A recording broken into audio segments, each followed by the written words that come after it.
มาทุกคนมื้อนี้เรามาเรียนรู้คำสั่งตัวดำเนินการ Boolean ที่นอกเหนือจากที่เราเรียนผ่านมานั่นก็คือ and or not ในตัวนี้เราจะใช้ไว้เฮ็ดหยังและมีขั้นตอนแนวใดในที่ผ่านมาเราเรียนในภาคพื้นฐานเรานั่นก็คือเราจะยกระดับเพิ่มขึ้นมาความยากขึ้นนั่นก็คือ and on ในที่นี้ในตัวอย่างนั้นเราจะฝึกเรื่องของทฤษฎีและตัวอย่างที่เป็นภาคปฏิบัติ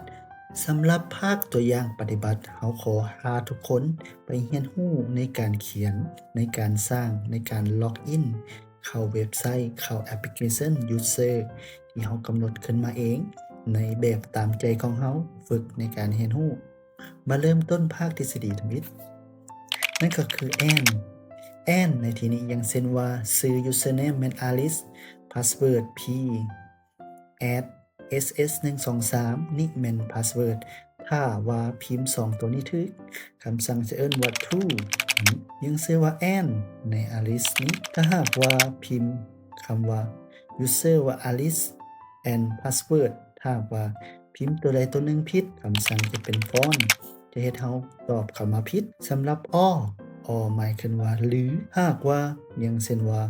เราพิมพ์ว่า admin bob และ password แม่นหยัง true password เราจะใส่แนวใดก็ได้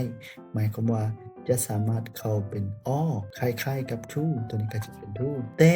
or จะมีจุดเด่นอย่างเช่นว่าถ้าหากว่าเราพิมพ์ password แต่ user ถือสามารถเข้าได้แต่ยิ่งไปกว่านั้น or จะมีจุดพิเศษก็คือว่าถ้าหากว่าพิมพ์ทั้ง2ทั้ง password และ user ผิดนั่นหมายความว่าเราจะบ่ถือต่อมาคำสั่งตัวที่3แม่น not หมายความว่านอกจากนี้ not หมายความว่าจะบ่สามารถเปลี่ยนแปลงได้หรือ not ตัวนี้หากว่าพิมพ์ตัวใดตัวหนึ่งผิดเราก็จะผิดเลยการอธิบายโดยไผใช้อักษรนี้ก็จะเป็นค่อนข้างที่เข้าใจยากแน่แต่หากเราจะให้ทุกคนเข้าใจง่ายโดยการที่เข้าไปเบิ่งในภาคปฏิบัติตัวจริงอย่างเช่นว่าเราเอาอีกทฤษฎีหนึ่งที่ให้ทุกคนเข้าใจง่ายอย่างทราบว่า username เป็น admin password 1234ถ้าหากว่าพิมพ์ username admin password 1234หมายความว่าเราพิมพ์ถูกเราก็สิสามารถล็อกอินเข้าระบบได้อันเป็นคำสั่งตัว and ตัวทำอิฐนี้ก็คือคำสั่ง and login successful เรากดพิมพ์ welcome admin นี้ L หมายความว่านอกเหนือนั้นถ้าหากว่าตรงกันข้ามหากว่าพิมพ์ตัวใดตัวหนึ่งผิดหมายความว่า user หรือ password ผิดเราก็จะล็อกอิน fail ต่อไปเราจะพาทุกคนไปเบิ่งภาคปฏิบัติให้เข้าใจง่ายในการเฮ็ดตัวจริงในที่นี้เราจะกลับมาเรียนรู้เกี่ยวกับการใช้โปรแกรม VS Code ตามเคยและเป็นการในการฝึกเริ่มต้นของพวกเขานั่นก็เป็นบททำอิฐเราเวลาเปิดให้คือให้ทุกคนเข้าใจ py.py นี้ตัวที่บทเรียนที่เราเรียนนี้นั่นก็คือดำเนินการอย่างเช่นว่าถ้า username input ถ้าว่าเป็น password ให้พิมพ์ว่าพิมพ์รหัสเนาะนี่ก็คือจุดดีของ VS Code ที่ดีกว่าพิมพ์ว่าปิ้นยินดีต้อนรับเข้าสู่ระบบแล้วนี่ก็เป็นสิ่งที่ง่ายสำหรับโปรแกรม VS Code ที่รองรับภาษาลาวที่นอกเหนือจาก L หมายความว่าปิ้นชื่อผู้ใช้รหัสผ่านที่บ่ถูกต้องหมายความว่าถ้าหากว่าพิมพ์หลังจากที่เราได้คำสั่งนี้เราแกมปิ้นชื่อผู้ใช้เราพิมพ์ว่า admin password หรือรหัสผ่านในตัวนี้เอาแม่น1234 กด enter ยินดีต้อนรับท่านเข้าสู่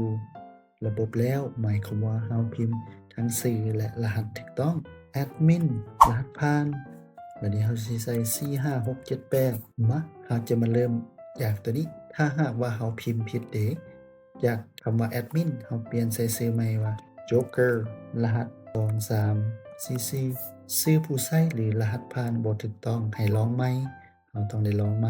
โอเคอันนี้เราเข้าใจแล้วต่อไปเราจะใช้ภาคของ and run ในห้อง terminal admin รหัส1234แม่นหมายความว่าท่านเข้าสู่ระบบได้แล้วลองอีกครั้งหนึ่งอย่างเช่นว่าใช้คำว่า admin แล้วรหัสผ่าน